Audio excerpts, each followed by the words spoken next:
आज मैं एक बहुत ही सुंदर और सीख देने वाली कहानी लेकर आई हूँ। कहानी का नाम है माँ क्या चाहती है।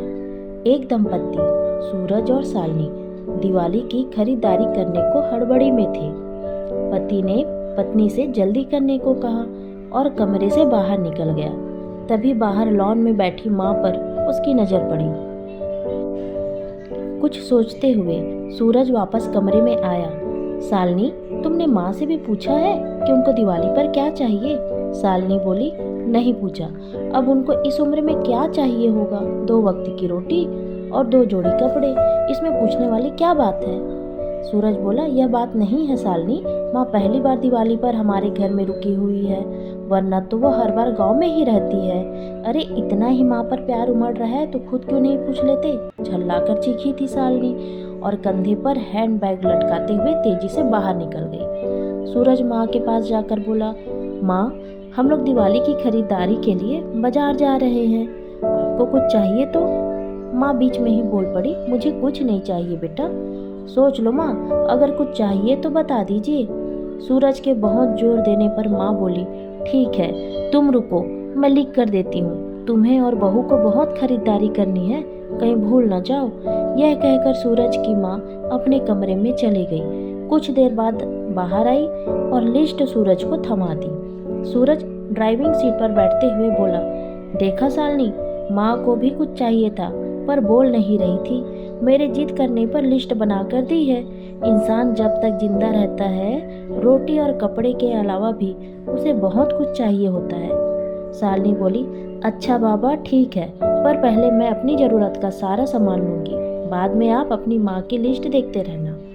पूरी खरीदारी करने के बाद शालिनी बोली, अब मैं बहुत थक गई हूँ, मैं कार में एसी चालू करके बैठती हूँ, आप माँ जी का सामान देख लो। सूरज बोला, अरे शालिनी साथ में चलते हैं। फिर बोलता है, अच्छा देखता हूँ माँ ने इस दिवाली पर क्या मंगाया है। और यह कहकर माँ की लिखी पर्ची जेब से निकालता है। बाप रे, इतनी लंबी लिस्ट! शालिनी सोचने लगती है, इतनी लंबी लिस्ट, पता नहीं क्या क्या मंगाया होगा। जरूर अपने गांव वाले छोटे बेटे के परिवार के लिए बहुत सारे सामान मंगाए होंगे।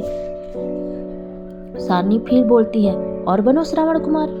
अब शालिनी गुस्से से सूरज की ओर देखने लगी, पर ये क्या? सूरज की आंखों में आंसू और लिस्ट पकड़े हुए हाथ सूखे पत्ती की तरह हिल रहे थे। पूरा शरीर कांप रहा था। शालिनी बहुत घबरा गई। क्या हुआ सूरज, ऐसा क्या मांग लिया है तुम्हारी माँ ने? सूरज के हाथ से पर्ची उसने झपट ली। हैरान थी शालिनी भी कि इतनी बड़ी पर्ची में बस चंद शब्द ही लिखे थे।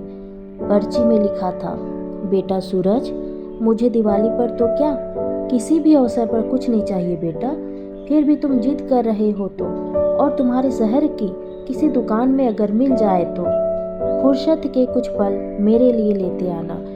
ढलती सांझ हुई अब। मुझे गहराते अंधियारे से डर लगने लगा है, बहुत डर लगता है, पल पल अपनी तरफ बढ़ रही मौत को देखकर। जानती हूँ बेटा, जानती हूँ कि टाला नहीं जा सकता शाश्वत सत्य है, पर अकेलेपन से बहुत घबराहट होती है सूरज। तो जब तक तुम्हारे घर पर हूँ बेटा, कुछ पल बैठकर मेरे पास कुछ देर के लिए ही सही बांट लिया कर मेरे बुढ़ापे का अकेलापन। बिन दीप जलाए ही रोशन हो जाएगी मेरे जीवन की सांझ। कितने साल हो गए बेटा तुझे स्पर्श नहीं किया, एक बार फिर से आ मेरी गोद में सर रख और मैं ममता भरी हथेली से सहलाऊं तेरे सर को। एक बार फिर से इतराए मेरा हृदय मेरे अपनों को करीब, बहुत करीब पाकर, और मुस्कुरा कर मिलूं मौत के गले। क्या पता अगली दिवाली तक रहूं ना रहूं। पर्ची की लाइन पढ़ते पढ़ते शालिनी फपक फपक कर रो पड़ी। ऐसी ही होती है माँ। हम लोग अपने घर के उन विशाल हृदय वाले लोगों जिनको हम बूढ़े और बुढ़िया की श्रेणी में रखते हैं, वे हमारे जीवन के कल्पतरु हैं। उनका यथोचित सम्मान, आदर और देखभाल करें। यकीन मानिए हमारे भी बूढ़े होने के दिन नज़दीक ही हैं। उसकी तैयारी आज से कर ले, इसमें कोई शक नहीं। हमारे अच्छे बुरे कृत्य देर सवेर हमारे ही पास लौट कर आने हैं। इसी के साथ शुभ रात्रि बच्चों।